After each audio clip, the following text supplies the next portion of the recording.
चलिए आपको फिर से देखिए काइनेमेटिक्स ऑफ रोटेशनल मोशन।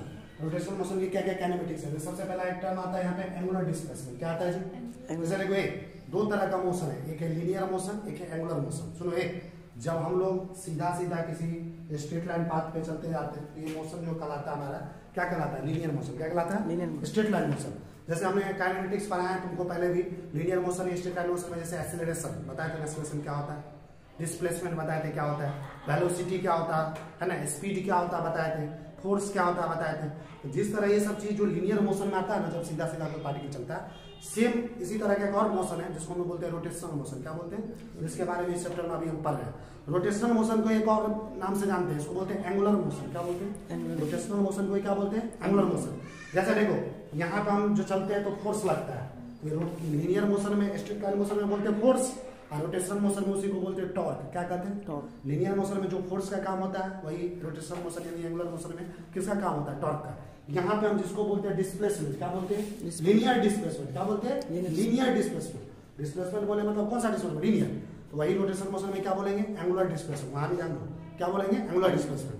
यहाँ पे हम बोलते हैं वेलोसिटी। क्या बोलते हैं? वेलोसिटी। तो वही रोटेशनल मोशन में क्या बोलेंगे? Angular velocity. क्या बोलेंगे? Angular velocity.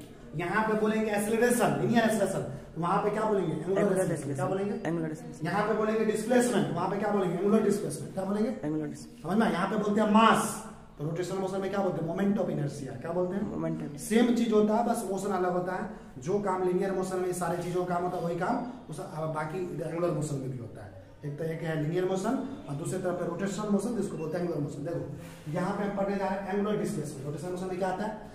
जैसे हम पढ़े ना डिस्प्लेसमेंट, पढ़े ना लीनियर मोशन में डिस्प्लेसमेंट को C theta S small S से रिप्रेजेंट करते हैं। एंगुलर डिस्प्लेसमेंट को क्या चीज से रिप्रेजेंट करते हैं? थीटा से। क्या चीज से रिप्रेजेंट करते हैं? देखो when a particle moves in a curved path, the change in the angle just by its position vector about a fixed point is known as angular distribution। जब कोई पार्टिकल कर्व पाथ में घूमता है, rotate करता रहता है, समझ रहा, तो उसके एंगल में कितना चेंज हुआ है ना, पोजीशन वेक्टर के द्वारा किसी फिक्स पॉइंट के अबाउट, किसी सेंटर के अबाउट, वही कहलाता है एंगुलर डिस्प्लेसमेंट। क्या कहलाता है? एंगुलर डिस्प्लेसमेंट का यूनिट क्या होता है? रेडियन। क्या होता है? हम तुमको पढ़ाते हैं लीनियर मोशन। देखिए यूनिट क्या होता है एंगुलर डिस्प्लेसमेंट का? रेडियन। डायमेंशन क्या होता है? m0 t0। इसका कोई डायमेंशन नहीं होता एंगुलर डिस्प्लेसमेंट, बिना डायमेंशन का होता है, तो मुझे डायमेंशन लेस। देखो elementary angular displacement is a vector, where is angular displacement is scalar. देखो दो तरह का एंगुलर डिस्प्लेसमेंट, एक होता है सबसे छोटा एंगुलर डिस्प्लेसमेंट जिसको बोलते हैं एलिमेंट्री एंगुलर डिस्प्लेसमेंट। वो कैसा क्वांटिटी होता है? वेक्टर क्वांटिटी, मतलब उसको मैग्नीट्यूड का भी जरूरत है, डायरेक्शन का भी, क्योंकि एंगुलर डिस्प्लेसमेंट कैसा होता है? Scalar quantity. समझ में आ रहा?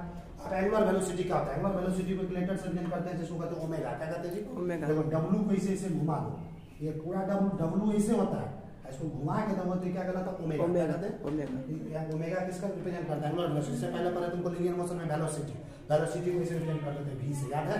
वेलोसिटी का यूनिट होता है मीटर पर सेकंड। और ये रोटेशनल मोशन में क्या है? एंगुलर वेलोसिटी, जिसको क्या चीज रिप्रेजेंट करेंगे? ओमेगा से। किससे? ओमेगा से। Angular displacement per unit time. देखो ये एंगुलर वेलोसिटी मतलब क्या है? ये जो एंगुलर डिस्प्लेसमेंट है ना delta theta, per unit time में कितना चेंज हुआ है ना, एंगुलर डिस्प्लेसमेंट बटा टाइम, इसी को कहते हैं एंगुलर वेलोसिटी। क्या बोलते हैं? Angular displacement, angular velocity. पहले हम क्या पढ़े थे लीनियर मोशन में? वेलोसिटी क्या होता था? Displacement by time. क्या होता था? डिस्प्लेसमेंट बराबर डिस्प्लेसमेंट टाइम। यहां पे क्या बोलेंगे? वेलोसिटी बराबर एंगुलर डिस्प्लेसमेंट बटा टाइम। तो देखो एंगुलर वेलोसिटी बराबर क्या होगा? डेल्टा थीटा बटा डेल्टा टी, यानी चेंज इन एंगुलर डिस्प्लेसमेंट बटा चेंज इन टाइम। समझ में आ रहा? दो तरह का एंगुलर वेलोसिटी होगा, एक को कहेंगे इंस्टेंटेनियस एंगुलर वेलोसिटी, एक को कहेंगे average angular velocity. Instantaneous angular velocity क्या होगा? किसी खास टाइम में, किसी खास टाइम में एंगुलर इंस्टेंटेनियस एंगुलर वेलोसिटी निकालना है तो क्या करेंगे? जो एवरेज एंगुलर वेलोसिटी होता है डेल्टा थीटा बटा डेल्टा टी, उसमें टाइम को बहुत छोटा ले लेंगे। डेल्टा टी क्या करेंगे हमारे? तो एवरेज एंगुलर वेलोसिटी, देखो ये क्या है? लिमिट डेल्टा टी, टाइम बहुत छोटा ले लेंगे। तो ये जो एवरेज एंगुलर वेलोसिटी है किसके बराबर होगा? इंस्टेंटेनियस के। ओमेगा बराबर क्या होगा? डी थीटा बटा डी टी, यानी एंगुलर इंस्टेंटेनियस एंगुलर वेलोसिटी बराबर होगा डी थीटा बटा डी टी, मतलब डिफरेंशिएशन ऑफ एंगुलर डिस्प्लेसमेंट बटा टाइम। अगर एंगुलर डिस्प्लेसमेंट को टाइम के रिस्पेक्ट में डिफरेंशिएट कर देंगे तो क्या आ जाएगा? Instantaneous angular velocity. समझ में आ रहा? एवरेज एंगुलर वेलोसिटी क्या होगा जी? एवरेज एंगुलर वेलोसिटी क्या होगा? चेंज इन डेल्टा थीटा बटा चेंज इन टाइम। ये चेंज इन एंगुलर डिस्प्लेसमेंट बटा चेंज इन टाइम, चेंज कैसे होता है? Final minus initial, theta 2 minus theta 1 बटा change in time, theta 2 minus t1। तो ये हो जाएगा एवरेज एंगुलर वेलोसिटी। यूनिट क्या होता है जी एवरेज एंगुलर वेलोसिटी का? रेडियन पर सेकंड। मुझे पूछेगा एंगुलर वेलोसिटी का यूनिट क्या होता है? रेडियन पर। जैसे पहले पढ़े वेलोसिटी, वेलोसिटी का यूनिट क्या होता है? मीटर पर सेकंड।